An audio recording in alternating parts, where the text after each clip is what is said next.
what a day it was. A trade deadline to remember that gets wrapped up with a shootout victory on the road against the Dallas Stars. The Avs, in stunning fashion, come from behind with 13 seconds to go. Val Nichushkin scores his 13th goal of the season, sends it to overtime. It was back and forth. Grade A scoring opportunities from both teams. Colorado escapes the 3-on-3 overtime. And in the shootout, Scott Wedgwood, you animal, he stops Jason Robertson on the back door. He stuffs Matt Duchene on the back door. And then a couple of against-the-grain moves from Val Nichushkin and Marty Necas, and the Avs get the extra point. They now have a 7-point lead with a game in hand over the Dallas Stars for the number 1 seed in the Central. It was a fantastic game, and all of that happened after the Avs traded for fucking Nazem Kadri! Well, yeah, Colorado, and no Mikko Rantanen for the Dallas Stars. Rupe Hintz had to leave this game. Did he return? He didn't return, right? He did not return, no. Yeah, he left. He had been out with illness, but he has to leave this game tonight. But the Avs are without a couple dudes. Look, they're without Arturi Lehkonen, and they're without Nazem Kadri.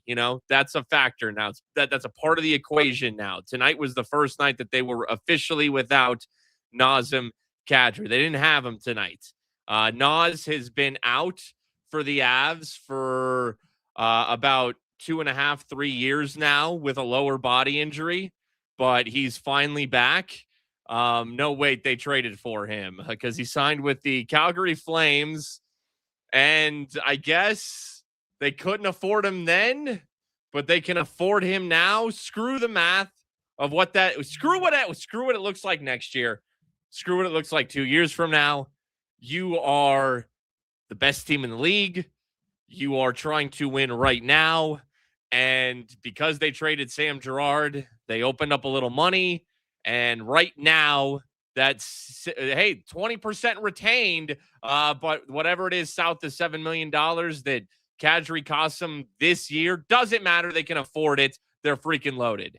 Do you want to start right there with Nazem Kadri, and then we'll get into what was, again, a phenomenal game between these two teams? It is so ridiculous how well matched the Dallas Stars and the Colorado Avalanche are. The last time that we saw the Stars this year, well, it was a 5-4 shootout victory for Dallas on the road, and now we get a 5-4 shootout victory for Colorado on the road. We should get a playoff series between these two teams. Do I want to see Dallas in the postseason? Absolutely not. I want Minnesota to beat them in round 1. We'll get into the game in a second. Today was like heart-stopping because we had gotten to the point where 15, 20 minutes or so had passed the 1 p.m. Mountain deadline for the NHL's trade deadline.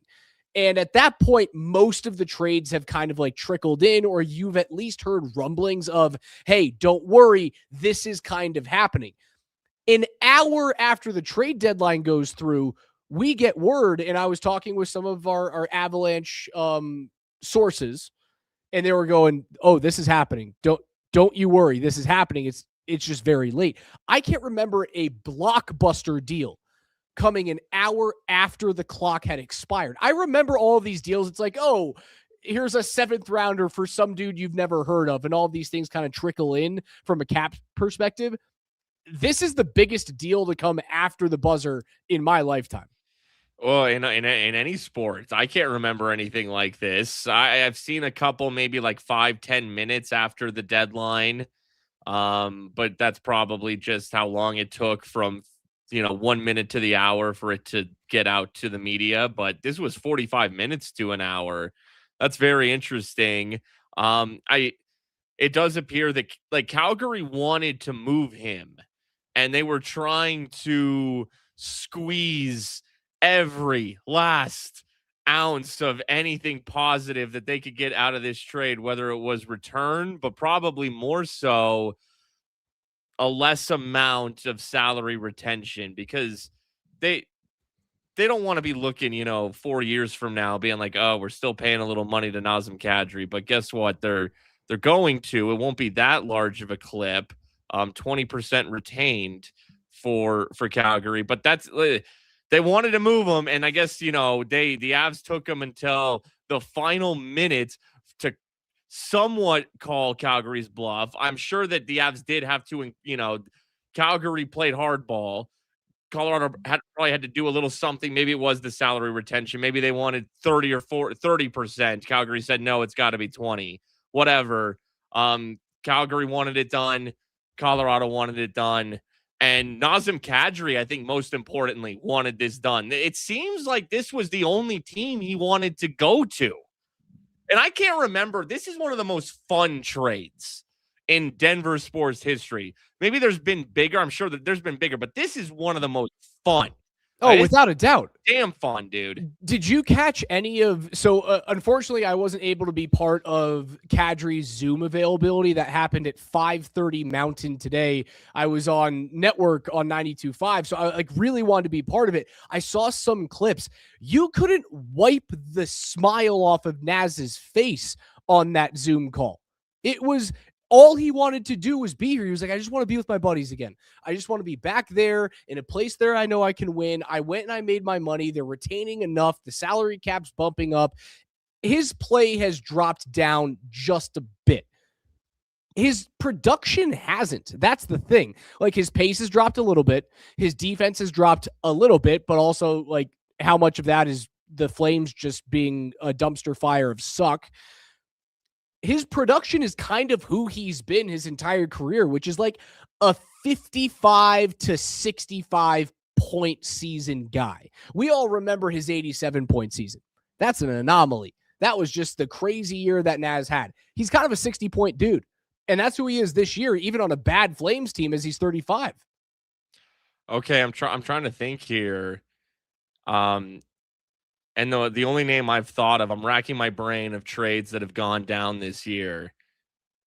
I'd go like best players to be moved. I'd go Quinn Hughes 1. I could be forgetting somebody. This is top. Quinn Hughes 1. Is Naz 2? Is Naz Probably the second best player to get moved? Somebody help me if I'm missing somebody. Like, that's big. Like, that's the Avs. Like, there's a lot of good names that just got moved. But Naz is, Quinn happened a month or two ago, more than that. Of like the recent week, the Avs acquired the best dude out there. The best team in the league acquired the best guy that got moved. I'm looking at, actually, Panarin. John Carlson. Yeah, Carlson crossed my mind, but I'm going to put Naz above him. Oh, I don't know about that. John Carlson can still play, baby.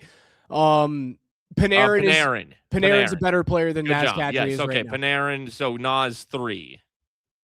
Now I would put Naz 4 behind Carlson, but I'm putting him above Carlson, but that's fine. He does play a more marquee position, I suppose. Mm-hmm.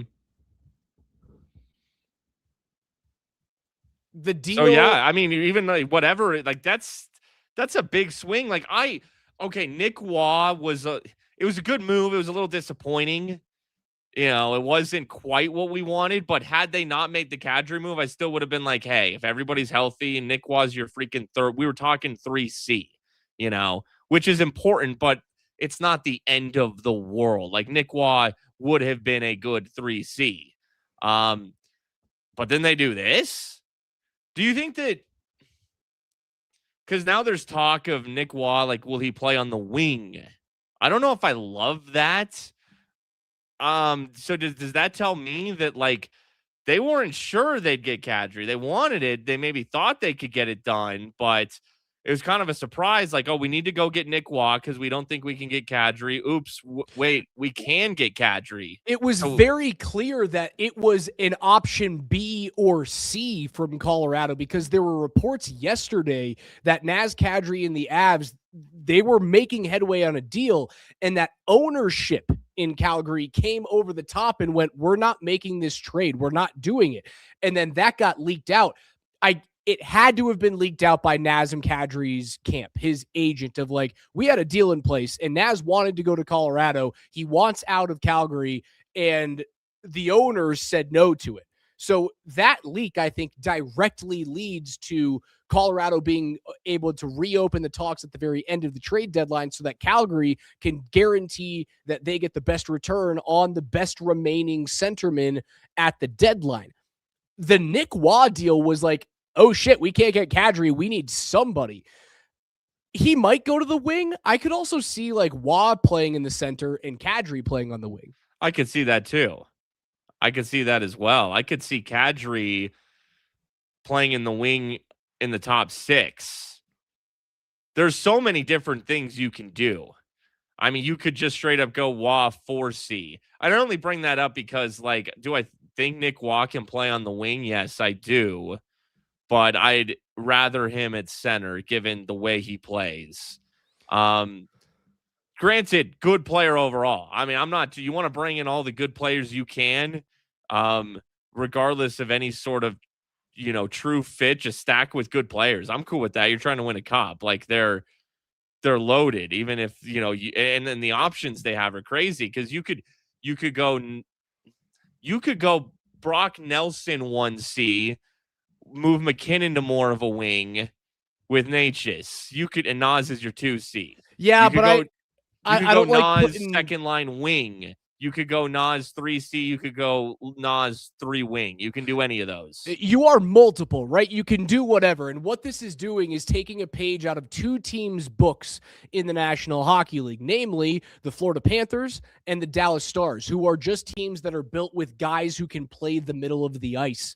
Look at those Peter DeBoer coached teams, both in Vegas and in Dallas, where like I have 9 centermen, but only 3 to 4 of them can play center at any given time. The same thing happens with Paul Maurice's team out in Florida. They just have a bunch of dudes who can be versatile. Now, the Avs have added guys who have both size, Nick Waugh, and a little bit of fuck you to their game in Nazem Kadri. You can do whatever you want, Spring. I don't know if I would be like super jazzed about putting Nathan McKinnon on a wing, but you have the ability to do it. You now have the tools, you have the toys. I think the roster looks a little bit like this. I think you go McKinnon, Landeskog, Natchez, because that works right now. Don't mess that up. Yep, I agree. Nelson, Lehkonen, Nichushkin, and I'd be okay with moving Lehkonen down to the third line if it looks as though Nazem Kadri wants to play left wing up on your second, and you go Nelson, Val, and Kadri. Either one of those works. Let's say Kadri stays on the third line. Kadri, Nick Waugh on the right side, Ross Colton on the left wing, or flip those 2 guys. Maybe even you put Waugh in the middle, Colton on the right, and Kadri on the left so that you have strong-sided players in the defensive zone. And then your fourth line is, assuming health, Jack Drury in the middle of Parker Kelly, Logan O'Connor. Yeah. That's it right there. That's it. And you still have, Kivi Ronta is a depth guy. Gavin Brindley is a depth guy. So yeah, loaded, added Nick Blankenberg, who now that I've kind of learned about this guy, I kind of like the acquisition. Seems like he was having a low-key pretty good year for his role with Nashville and was like a good room guy as well. So just stacked. Is Scott Wedgwood the one right now? Oh man. I mean, I tweeted out the end of the game. I was like, do you play Blackwood against the 8 seed? And even if he sweeps the 8 seed, you go, if Dallas is the number 2 team that you're seeing in the second round, Wedgwood gets the starts. And then even if you get past Dallas, you throw Blackwood back in the conference final. Like, it does feel as though you've got a conundrum. Like, Blackwood's been amazing. He's top 5 in every goaltending stat category that you can find. He's been great. He doesn't really play well against the Dallas Stars. Now, he did during the postseason last year. I mean, the only thing I truly put on Blackwood tonight was that play behind the net. I can't believe they overcome that as a whole, because that was one of those, I was watching briefly with you at that moment, and dude, that's a boneheaded error that usually when a team commits something like that, like that's ball game, even in the first period. But somehow they overcome it. Wedgwood comes in, makes great saves, and I don't know, man. Blackwood's been good, but for some reason, I'm just feeling vibes, when Blackwood is in, it's good. But when Wedgwood is in, it just feels different. I mean, there were 3 saves that Wedgwood made today that I went, Blackwood can't make that save. He doesn't make that save. And maybe he's not in a position where he has to be that acrobatic, but like the 2 shootout attempts, Mackenzie Blackwood ain't making those saves. He doesn't have that Dominic Hasek, Gumby style reach back. He's not. Mackenzie Blackwood is the more point-to-point, I'm making saves with my head, more of the Carey Price style of like, I'm so perfectly sound and I'm a big dude and I'm going to make the save. Wedgwood he's this slinky, dude. He's a slinky. It's a big question. He's just on a run. It's just, he's on a season-long heater. It's just his year. It's the year of Wedgwood. That's just what it is. You can't stop it. You can't deny it. I see a comment here from Michael say, obviously Dallas never made a play for Nazem or Trocheck. We did talk about this on the show the other night. Jim Nill, the GM for the Dallas Stars, came out and said, he goes, I can't make a trade for a big time player. That's the reason why you saw them nibble at the edges, the Tyler Myers, the Michael Buntings of the world. Nill's looking into the future. Dallas's cap space next year, where Thomas Harley jumps up to a $10.5 million hit, and then they have to sign Jason Robertson, not to an extension. Jason Robertson's a free agent this offseason, and he's going to score like 40 goals this year. So Jim Nill came out and said, we can't make a big swing. So that is true. Dallas never kicked the tires on Calgary because they couldn't fit the guy. Also, Vinny Trocheck and the New York Rangers were never making a deal west of Minnesota. Yeah, he didn't want to go out west. And Colton Parayko didn't want to go to Buffalo. But your boy Luke Shen did, and your boy Logan Stanley, your 2 Jets dudes, they go to Buffalo. John Carlson's a good name. Kadri's, that's the story.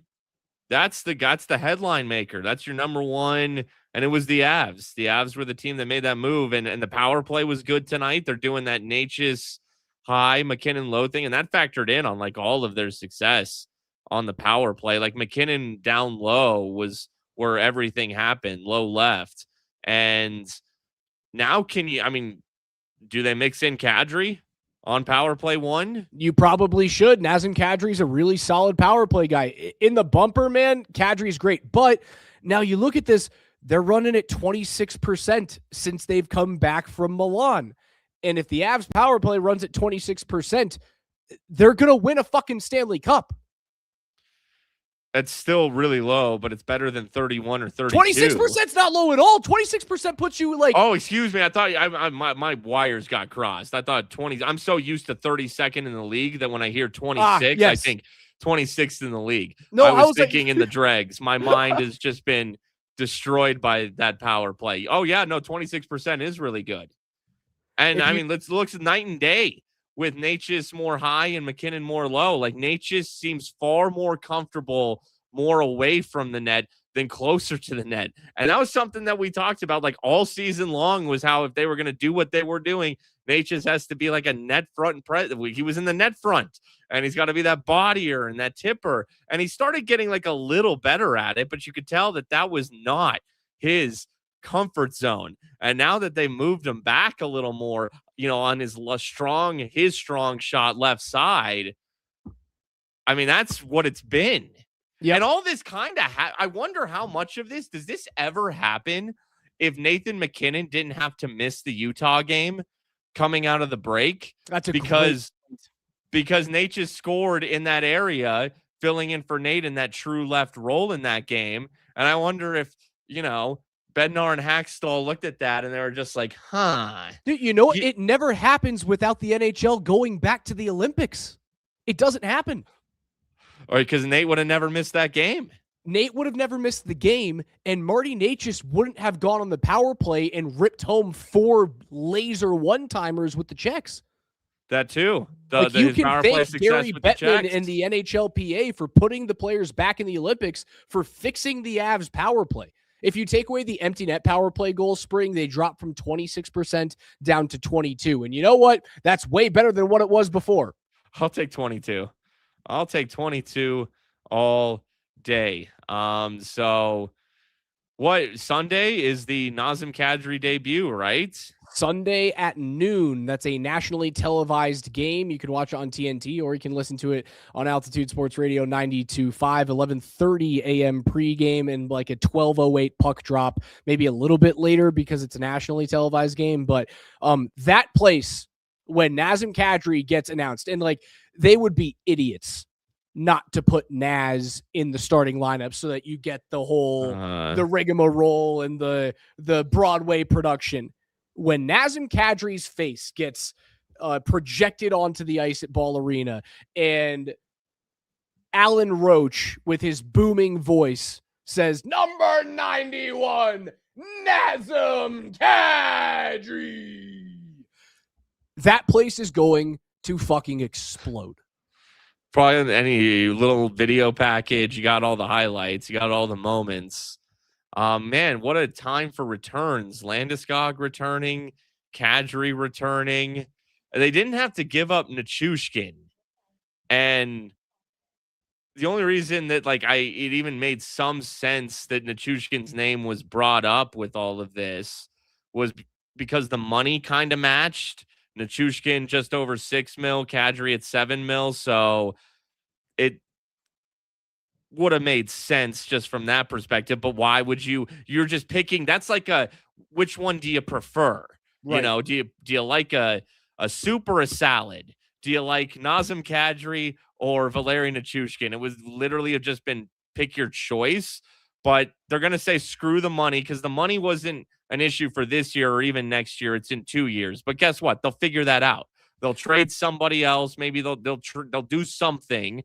And so being able to hold on to Nichushkin and just truly going all in, well, you missed no beats. You know, it's not a 1-for-1. You've added. You didn't take anything away. You just strictly added. Losing Victor Olofsson is absolutely nothing. Losing Valeri Nichushkin would have kind of just felt like, well, we're just hoping it's a little better.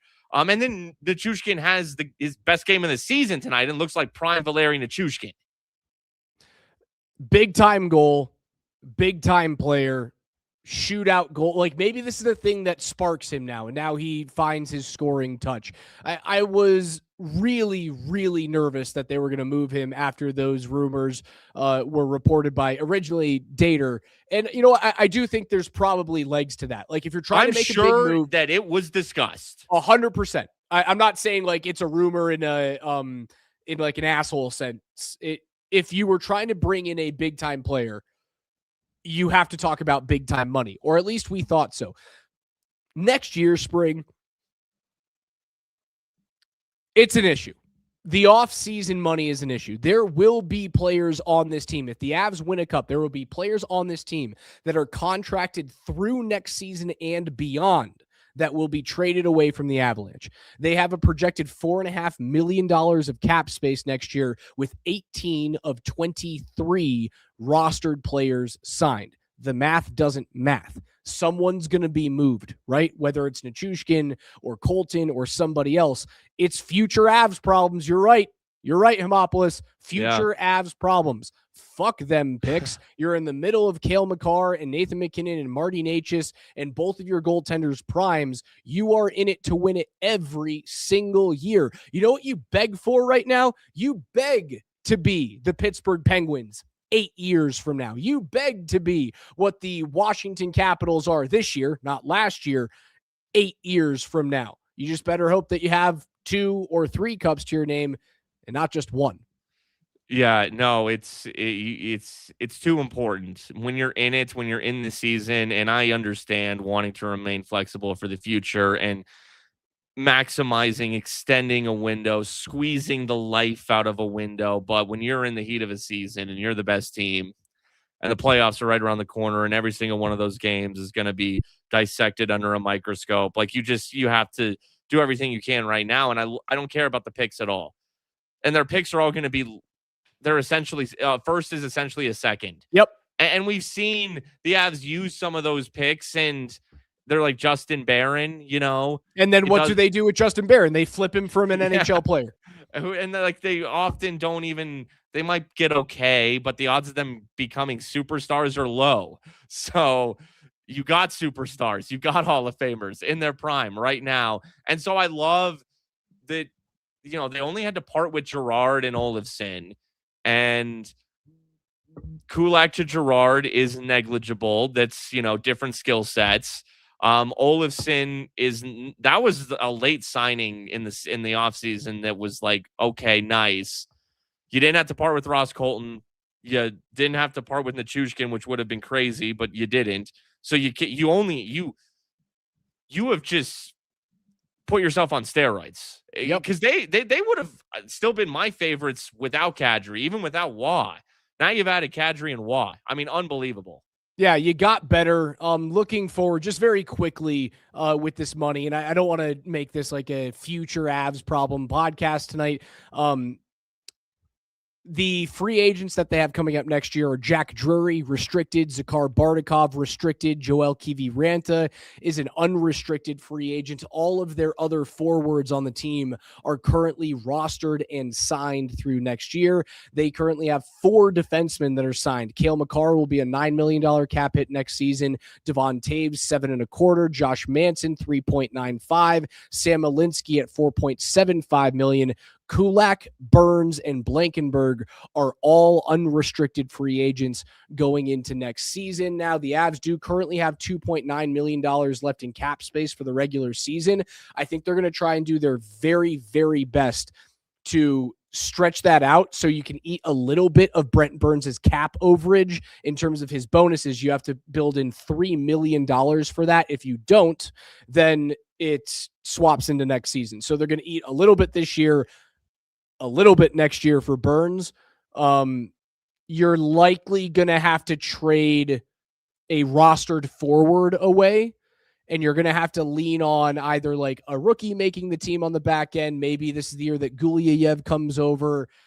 You're going to have some juggling to do in the offseason. But at this point, man, you can't worry about next year. You can't worry about the season after that. You have to worry about you being the best team in the National Hockey League, getting better and getting over the hump. Because if you win cup number 2, you've confirmed it all, right? Winning cup number 2 puts you along the same thought process as the Joe Sakic, Patrick Waugh, and Peter Forsberg era was an unabashed success, right? With 2 cups. If you get your second cup, you are an unabashed success. Absolutely. Absolutely. I mean, I think 1 is a success, but legacy wise, Chicago, Pittsburgh, Makar, McKinnon, you want to do it. You really want to do it. And you saw what this team's capable of tonight. Playing the hottest team in the league, the second best team in the league, and they win comeback fashion. It's the real deal. It's the real deal. You go all in. You're talking about, okay, the future problems. You're losing a Ross Colton. You're losing a Nichushkin. One of the two, maybe both. Fine. Cost of doing business, and we'll worry about that in the summer. So should be fun coming up. Hey, Minnesota is up 3-0, end of 2 in Vegas. What's going on with Vegas? There's that. They're not, they don't feel real. They don't feel Vegas-y to me this season. They don't. I think, losing a Pietrangelo hurts. For his, career, like you've said, but like they're not physical. They're goaltending. They, letting Logan Thompson walk and just kind of playing goaltender roulette. It's why with the Avs, like someone in the chats brought up like trading Mackenzie Blackwood. I would not do that. Goaltending is too valuable. You don't know. He's so good. He's so very good. He's so good. It's a good value at like $5.5 million. Great value. Especially for a guy who's top 5 in every statistical category. You don't know. Wedgwood, this could just be a season thing, and next year he comes back down to earth a little bit. It's tough to maintain it in the NHL. It feels like, your Sorokins, like wins a Vezina, struggle a little bit. It's hard. It's hard, man, to keep it going consistently year in, year out of goaltending. The tandem will pay off as well for Blackwood, like not burning him out. Paid off in 2022 over the course of his contract. So I wouldn't trade either of the goaltenders. But yeah, money is going to have to come off the books a little bit. And another thing in the chat, Raj, somebody brought up Logan O'Connor, said we haven't mentioned him tonight. You did mention him as the theoretical fourth liner when all is said and done. But that's another acquisition. That's a de facto trade deadline acquisition. I don't know how much of an impact he's going to be able to make if he doesn't come back during the regular season and play like 10 games, 7 games. I think he needs to get his legs underneath him. He was back on the ice today, right? He was out there at morning skate. So it seems as though he's trending in the right direction. Now, remember, the LTIR loophole has been closed by the NHL, so you can't keep Logan O'Connor on long-term injury reserve through the end of the season. He must be activated during the regular season so that you have to carry his $2.5 million cap hit into the playoffs, right? You can't just eat it and then now you're $2.5 million over the cap like Vegas did every season, honestly, like the Avalanche did a couple of years as well. You can't do that anymore. They killed that. They put the kibosh on it. So he has to come back during the regular season. I think he's coming close. That fourth line together would be awesome. Give me back OC, Drury, and Kelly. They'll be great. That's an amazing fourth line. The season that Parker Kelly has had, it's one. It's why I'm sure they do want to play Nick Waugh on the wing because, even after the Waugh trade before the Cadri trade, I'm like, oh, yeah, Jack Drury, 4C, we've talked about it. That's where they want them. That's what makes most sense. But I wouldn't want him out of the lineup. I wouldn't want him moving to wing. I want Jack Drury at 4C. So, therefore, one of Waugh or Cadri is playing wing now. But like you said earlier in the show, and talking about, other teams, the Panthers, if you're loaded with centers, if you're loaded with middle of the ice players, they're very savvy. It's also easier to move from center to wing. It's more natural. All centers can play wing. Not all wings can play center. Exactly. But yeah, so Jack Drury he should stay at 4C. And that line, when healthy, we haven't seen it. Saw it a little last year. They have good chemistry. The emergence of Parker Kelly. And O'Connor's a third-line player when he's right. Like, when he's right and going. So he's a luxury on your fourth line right now when he's back. Logan asks, who is the prospect that the Avalanche gave up to get Cadri? Max Curran was a 5th-round selection back in the 2024 NHL draft. He is a Czech national player. He's currently playing junior hockey in his 3rd season in the Western Hockey League. I believe he's with the Edmonton Oil Kings, and he is committed to play college hockey for UMass Amherst next season. He's done really well in the WHL, but, you turned a 5th-round pick into Naz Kadri. Well, a 5th rounder, a 1st and a 2nd, into Kadri and a 4th. So I say yes to that. I think Max Curran could be a middle to bottom 6 forward in the NHL. Do I think he's going to be an impact player? I don't. Do I think he's going to be an NHL player? I do. But I'm willing to give him up. All day. Call me when, he's something. And I'm rooting for him. Right. It is call me when he becomes something. You mentioned Drew Hellison and you mentioned Justin Barron.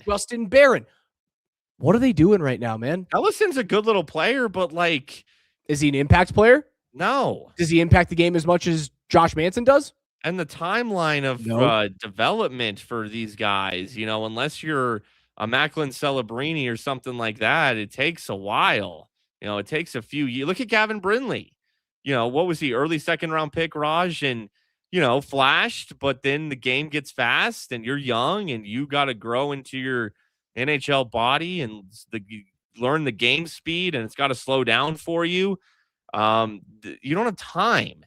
But, so Gavin Brindley will remain a trade asset, but he's also somebody that is cheap right now. And if you can hold on to him, he's like the one prospect type guy that you kind of want to have. But I think everything else is on the table. You can part with literally anything else. I think Brindley's a lock to be on this team next year because his was it a 2 or a 3-year extension at like $875,000? Exactly. It's so Yeah. cheap that you can't move it, Like even you though he have does to have have value. him. You have to have him Yeah. on the roster because But of you all the only have money room they for just like brought one in. of those guys. You don't have time for other guys to marinate and develop. Like, look what happened with like Alex Newhook, you know? Like, yeah, he had to grow and he had to learn, and the Avs just quite simply didn't have time for that. So they moved him. And that's just the window they're in.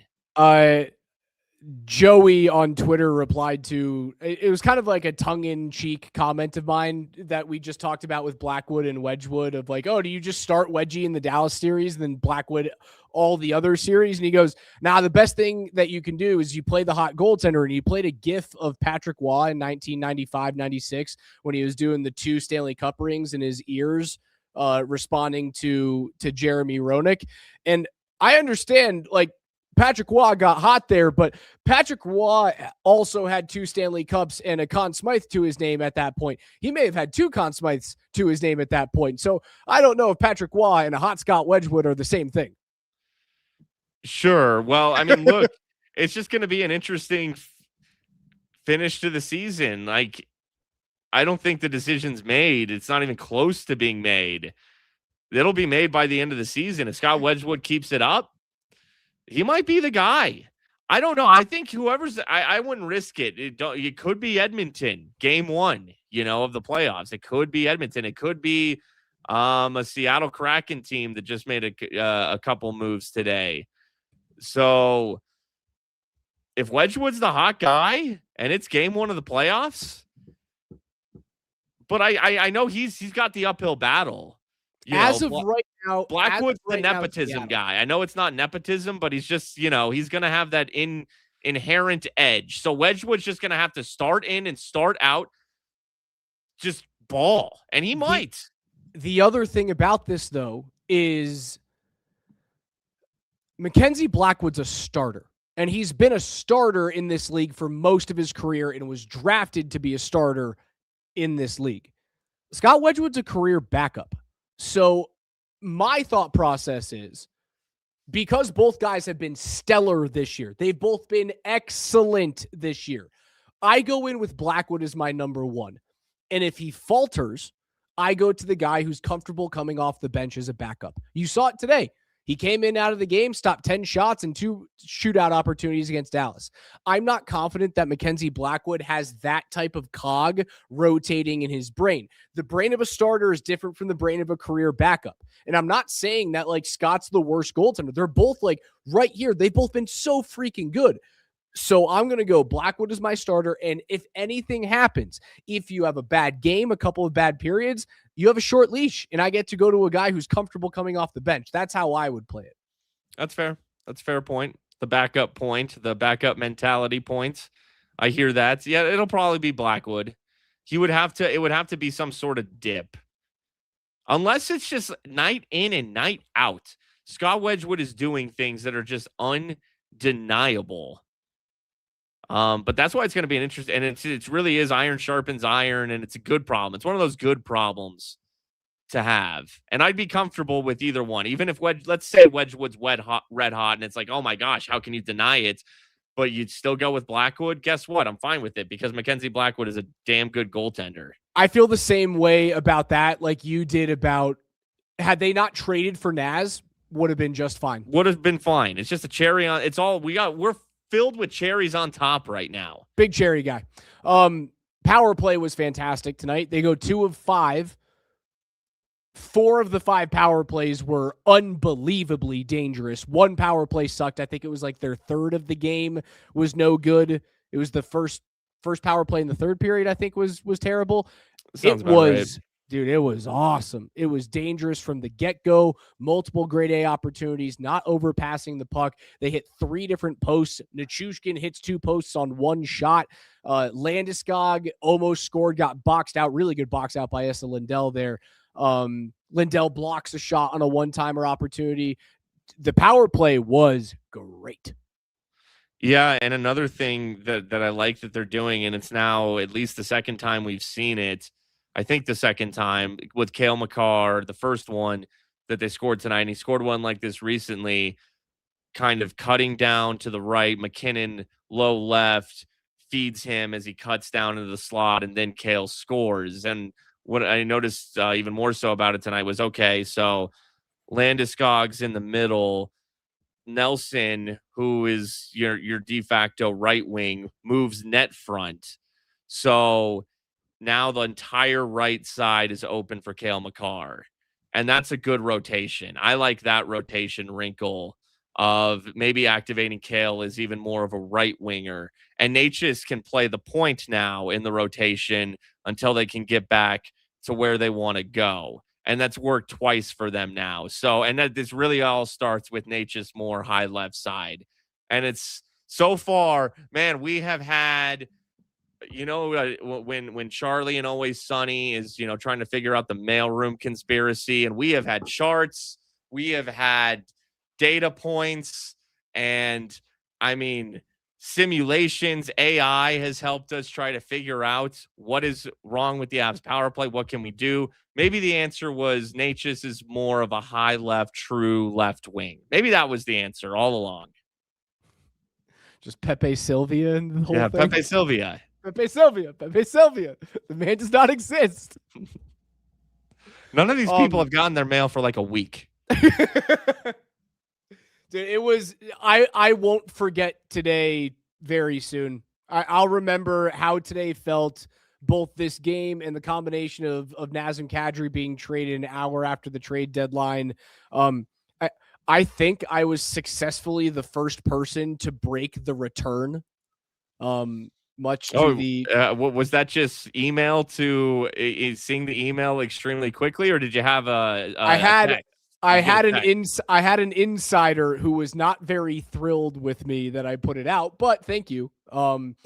I think I was the first person to get there, and I was like, that was a weird... Hey, attaboy, Adam Schefter, Elliot Friedman over here. It was a very weird, like, tingly feeling, because that's not the business that you and I are in, right? We're in the reaction business, the entertainment business, not the breaking news business. So it's not something that I had. That's fun, though, right? It's got to be a little bit of a rush. Oh, it was a tingle, man. I was sitting there. I just picked up the baby from daycare because I was about to go drop her off my parents to come back to the studio and do the show. My wife's out of town, and the baby's sitting next to me, and I looked at her and I was like, oh shit, this is happening. I better be right. This is happening. And turned out pretty right.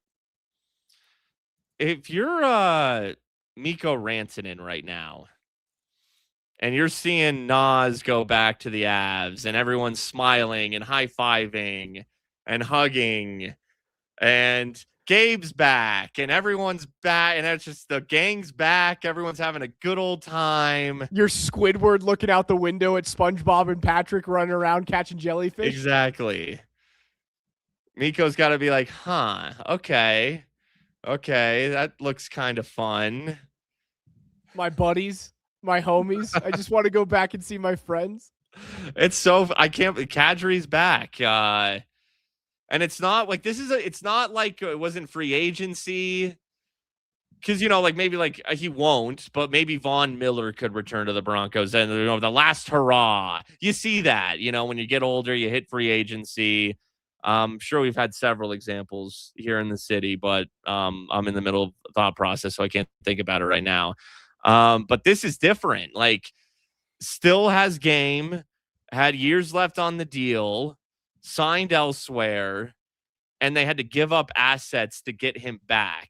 I don't know. That's even not just in Denver, across sports, you don't see that often. No, it's a really, really cool experience, man.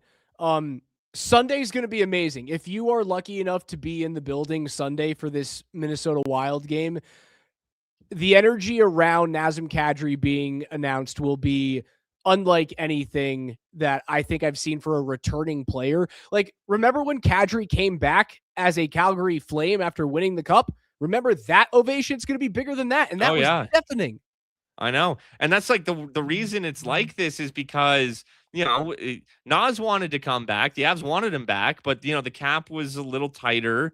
Oh, Landy's return. Duh. Wait, what was that? Landy's return. Oh, yeah. Oh, okay. Did you go? You and I were in the building for that. That was crazy. Hyperbole and say of all time, because I just kind of didn't hear that, but I feel like well. I talk in hyperbole way too much. Okay. That's a very like millennial or We get Gen excited. Z thing to do. And Yeah. I need to be better. That's something that I could be better about.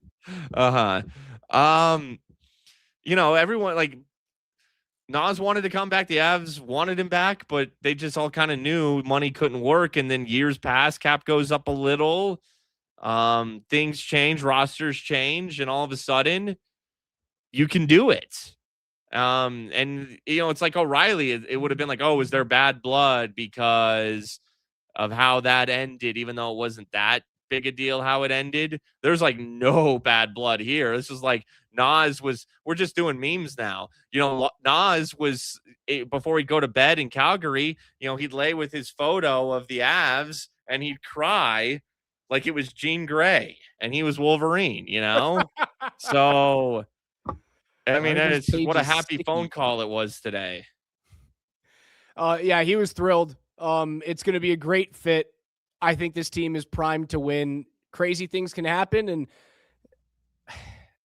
dude, I know we're going to get the series, but I hope to God Minnesota beats that fucking team in the first round. I don't want to see Dallas in the second round. For some reason, even though I think the Avs are the best team in the National Hockey League and I think they're going to win the Stanley Cup, for some reason it feels like, and it's because Dallas is also a really good hockey team. It just feels like they have something. Like those games always feel chaotic and unpredictable. I just don't want to play them. I don't want to see them. Well, I know this. That's Minnesota's. If Dallas wins that series, that's 6 at least. At least it's probably 7 if Dallas wins. So that's one good thing. Is even if Dallas comes out, they just went through the ringer for what I think is 7 games. I could see Minnesota winning that series. Honestly, I mean, Minnesota's going to get overlooked because everyone's looking ahead to Colorado, Dallas. But Minnesota's legit. I mean, they're up 3-1 now on Vegas in Las Vegas. When you trade for a Quinn Hughes, that really does make them a pretty well-rounded team. I like the Bobby Brink addition. DU Pioneer. He's like kind of had a sneaky, scored 13 goals with the Flyers. Young Gurr has some speed. Good player. Michael McCarron is a good depth center for them. So it's going to be an interesting one, Avs and Wild on Sunday. Has Minnesota won all 3 against them this year? I believe they have. I think 2 in overtime in Minnesota. And then the other, like last weekend, where Minnesota pulled away late. 3-2 shootout loss in game number 1. Colorado beat Minnesota 5-1 on Sunday, December 21st on the road in Minnie. That was a 5-1 victory. Mackenzie Blackwood was in net for that. Then they lost 5-2 just a few days ago. This will be game number 4. So Colorado is 1-1-1 against Minnie. 1-1-1. Okay, so they did win 1. Okay. That 5-1 win, that feels like 5-1. When the hell did that happen? How did that work? Wait, wasn't it 5-2? They lost 5-2 a couple of days ago. The Avs won 5-1 back in mid-December. Oh, I don't even remember that game for some reason. Nathan McKinnon had 2 goals. Cale Makar had a 3-point night. Natchez had a goal in that game. I don't remember this at all. It's been a long season. They scored a power play goal, man. Nice. Hell yeah. Heck of a matchup. This could be your second round preview on Sunday. It could be. Spring some other trades from around the league. Why don't you let's do this pass fail, my favorite way to take a college class. Okay. And I'm going to give the pass fail grades on the biggest trades of the day. Seattle Kraken get Bobby McMahon, unrestricted free agent, $1.35 million center/wing from the Toronto Maple Leafs for a 2nd and a 4th round pick. Seattle, pass fail. Pass. Decent little acquisition. We saw Bobby McMahon have a good game against Colorado when the Leafs came to town in January. He's having a really good year. I think it's like 19 goals. 29 years old. Yeah, it's 19 goals. It's a Kraken-like player. It's a Vegas Golden Knight type player. just those expansion teams always find their ways to get these like second, third line guys who just pop a little bit. Yeah, that's it. And look, Seattle, they're going to be pests. That's what they are. They're not loaded with star power, but they're pests. So he's a pest type player with skill. Good move. Another you fit, like it? You pass fail for you. You got to give your take too. Okay. I think it's a pass for Toronto. Toronto needed to move on from him. They get 2 draft picks for that guy. I thought he would have fit really well here in Colorado. I think it's a fail for Seattle because why are you giving up future assets knowing that you have to go into a first-round matchup likely with the Colorado Avalanche? Like, you're giving up assets for a rental that's going to play 5 playoff games for you. That's a fair point. Hey, now, look, if you get in Seattle, deeper, you never know. The Kraken beat the Avalanche a few years ago. Nobody could have predicted how that series would have gone down. I got dragged on Seattle radio because I did a pre-series hit a couple of times on their biggest station out there, and I went, dude, I think it's a 5-game series, and then you lose in 7, and Val Nichushkin does his extracurriculars, and the rest is history. All right, moving on. Another fit. I think this is the most New York Islanders player ever. The Islanders trade for former St. Louis Blues captain Brayden Schenn and his $6.5 million cap hit that still has 3 more years left on that deal.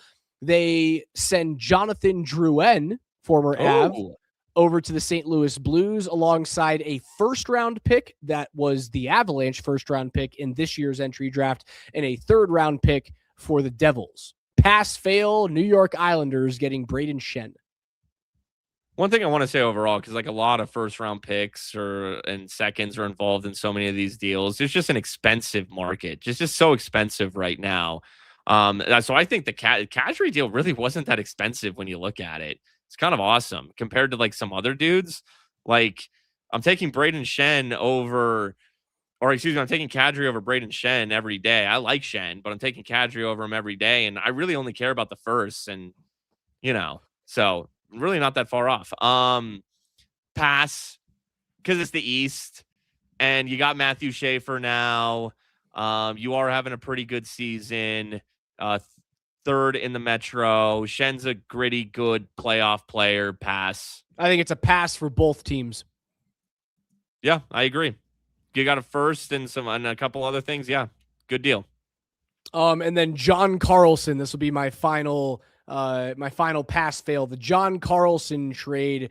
He goes from the Washington Capitals over to the Anaheim Ducks. His $8 million cap hit is gone at the end of this season. Was it worth it for the Anaheim Ducks to trade for John Carlson? They gave up a first-round pick and a third-round pick.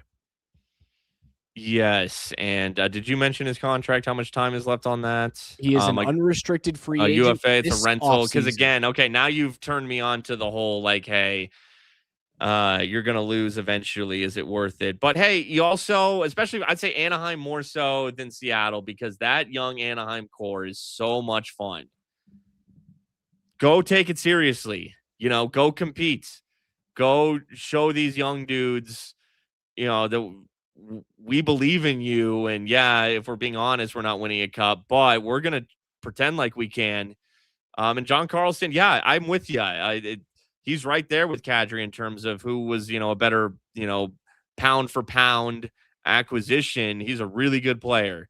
So yeah, like that's fun. That's going to help Anaheim. It's a veteran. Good. That they are a dangerous first round team, whoever plays them. I think it is a flying pass from the Anaheim Ducks. They are currently the number 1 seed in the Pacific Division, which is open for anybody to win. I think it's a great deal for them. I think it's a great deal for the Washington Capitals to get a first-round pick and a third-round pick for a guy who probably in the offseason is going to re-sign in Washington. Like, I thought Washington did a fantastic job. I think Anaheim got better, man. The Ducks aren't going to be a wild card team. The Ducks are either going to be winning the Pacific or they're going to be in that 2-3 battle with Edmonton. they're a plucky team. They're fast. They're dangerous. I think the 5-1 victory for the Avs is a way bigger score than how that game actually played. They're building it the right way, man. And I think you go into these situations where you don't have many opportunities to strike while the iron's hot. They're striking. Yeah, they're going to be dangerous. That's I think San Jose is going to be dangerous, and that's another reason why you want to go all in now, or in the moment, because you never know. Like, look in the NBA, Wemby, it's just like that. It can be just like that, and Celebrini's really good, and what the Ducks have is really good. So it could be the Thunder happened a little quicker than you might have thought. So another reason for the Avs to be as aggressive as they are and really fuck next year. It is all about this year. I think my preference as a 1 versus 8 matchup are those San Jose Sharks. I think it would be the easiest of all of the matchups that are currently out there. Seattle still has some veteran players and some big defensemen, and we know what happens when Colorado plays Seattle. There's some history there. I think I would like to play San Jose. I think it'd be more fun to play San Jose as well from just a pure viewing perspective out there. I think if we're going to go pass-fail, the Edmonton Oilers failed the deadline yet again. They had one thing that they had to address, rather two things, defense and goaltending. They went out and they tried to get defense. They failed at getting goaltending. What happens on trade deadline day? They lose 6-3. Well, they did. They got Connor Murphy, who's, that's not, that's not Zdeno Chara or anything like that. It's whatever. That's not, he's a good player. Look, they already made their goaltending move, Tristan Jarry, and they made it early. And yeah, you can maybe try to atone for that error. It's funny, like how the Avs kind of were able to do that. It did take a little bit of time. Trade for Georgiev didn't work out. They retool the room. Like, oh, it's so easy. The Avs retooled their goaltending room like that. Why can't Edmonton do it? Well, you saw timing some of it. The Avs struck when Blackwood was hot, but they're just stuck with Jarry. They made their move. They made their big play. And what? You're not going to flip him for anything better. So they're just screwed. That's what they are. They're screwed. I think I've exhausted today, man. It was an unforgettable day in Avalanche history. Nazem Kadri traded at the deadline at the buzzer. Well, after the buzzer, it was like you had it was a full court throw, a heave, a Nikola Jokic 90-foot shot that was just in the air forever after the buzzer, and then it finally went in. That was the Nazem Kadri deal today. And then they turn around, they come from behind, they erase two goal deficits, they score with under 20 seconds to go with the goaltender pulled. They beat Dallas on the road. Eat a bat of dicks, Dallas. Like, that felt great. What a day. Hey, I'm not going to argue with you with what you just said. Power play goals. This day had everything. This was a quintessential Colorado Avalanche Friday. That's a good one. Remember that one. Maybe I went over the edge on that last comment, but you know what? I can't stand that hockey team, man. The NHL wants rivalries with their playoff format. We'll give you rivalries. Yeah, we sure will. All right, guys, that's going to do it for us tonight. For Spring, I'm Raj. We'll be back on these airwaves, these digital mediums, right around 3 p.m. on Sunday after the Avs take on the Minnesota Wild. Avs are in first place by 7 points. They have a game in hand over Dallas. They continue to roll. Again, Nazem Kadri coming back to the Mile High City. A fantastic day here in Denver.